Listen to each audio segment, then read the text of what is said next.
56 दिन हमें भूख हड़ताल के हो गए। हमारी दैनिक स्थिति इतनी कमज़ोर हो गई कि अब हमारे घर में सब्जी के लिए पैसा नहीं है, गैस सिलेंडर के लिए पैसा नहीं है और अन्य चीज़ अपने बच्चों की स्कूल फीस के लिए पैसा नहीं है। अब हम इतना मजबूर हो गए कि अब क्या करें हो रहे हैं। हमें समस्या हमें इतनी आ चुकी है कि अब समझ लो हम आर और पार की लड़ाई में, जवानी हमने यहाँ गुजार दी।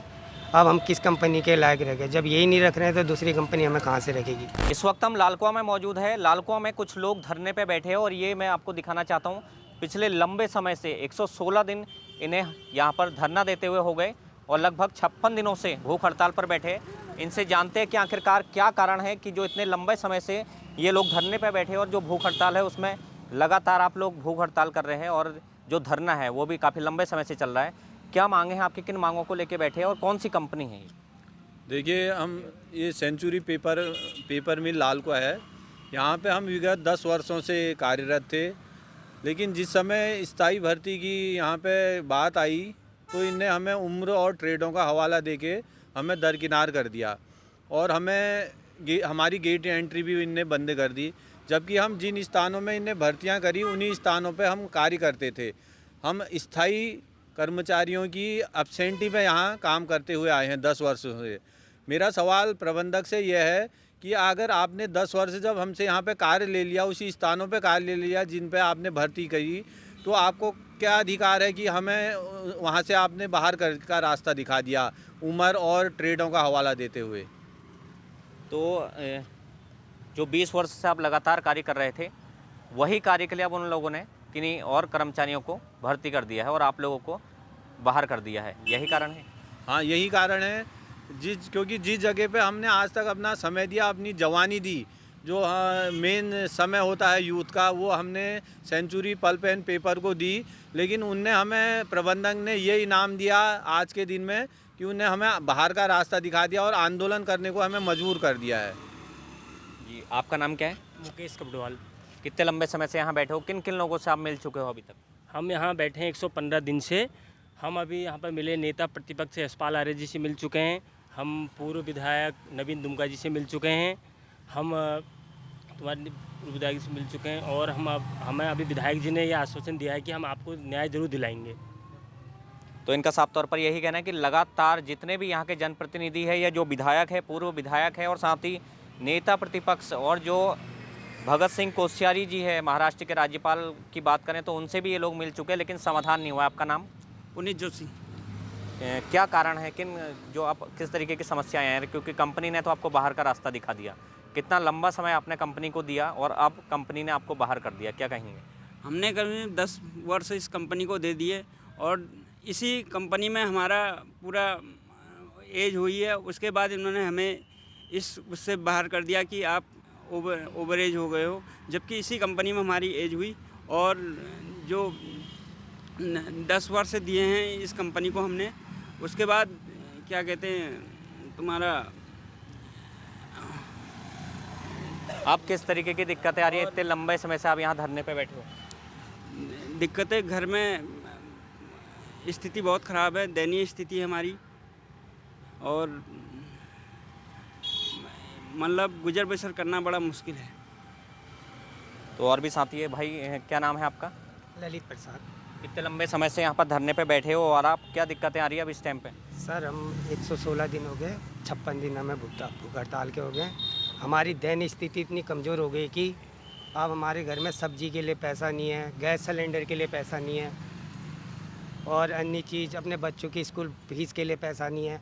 अब हम इतना मजबूर हो गए कि अब क्या करें हो रहे हैं। हमें समस्या हमें इतनी आ चुकी है कि अब समझ लो हम आर और पार की लड़ाई में, जवानी हमने यहाँ गुजार दी। अब हम किस कंपनी के लायक रह गए? जब यही नहीं रख रहे हैं तो दूसरी कंपनी हमें कहाँ से रखेगी?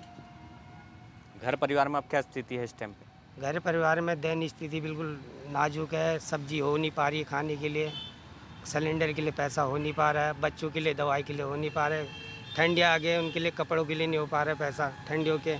अब स्थिति इतनी दयनीय हो चुकी है कि अब कोई हमारी गुहार सुन ले, बस इतनी हमारी एक पुकार है सारी प्रतिनिधियों से, प्रशासन से और मिल प्रबंधक से कि अपना अड़िया रवैया छोड़ के, हम भी आप ही के बच्चे हैं, हमने भी जो किया है यहाँ पे।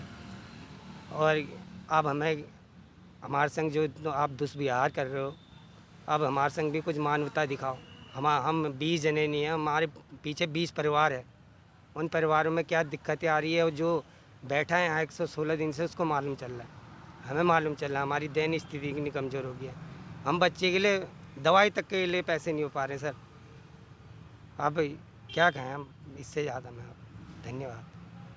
तो ये देखा आपने कि टेंट लगा के यहाँ बैठे हुए और बहुत लंबा समय हो गया है, 116 दिन लगभग हो चुके हैं। और ये जो सारे साथी है ये पिछले 10 वर्षों से यहीं सामने जो कंपनी है, मैं दिखाना चाहता हूँ, सामने ही ये कंपनी है, इसके खिलाफ बैठे हुए हैं। इसी कंपनी में इन्होंने अपना जो पूरा युवा पीढ़ी उसको कह सकते हैं हम, जो दिन थे वो इन्होंने इसी कंपनी में लगाए थे। और साथ ही साथ अब ये इसी कंपनी के खिलाफ धरने पे बैठे, क्योंकि इसने जो कंपनी ने कुछ नियमों का हवाला देते हुए इनको बाहर का रास्ता कर दिया था। और अब किस तरीके की आगे की लड़ाई रहेगी, क्योंकि बहुत लंबी लड़ाई आप लड़ चुके हो, आगे किस तरीके से क्या मांगे हैं आपकी। और साथ ही अगर बात करें आगे क्या रास्ता है, क्योंकि अभी तक आपने जो बताया कि आप सारे जनप्रतिनिधियों से भी मिल चुके हो और सारे अधिकारियों से भी मिल चुके हो, अब आगे क्या रास्ता रहेगा?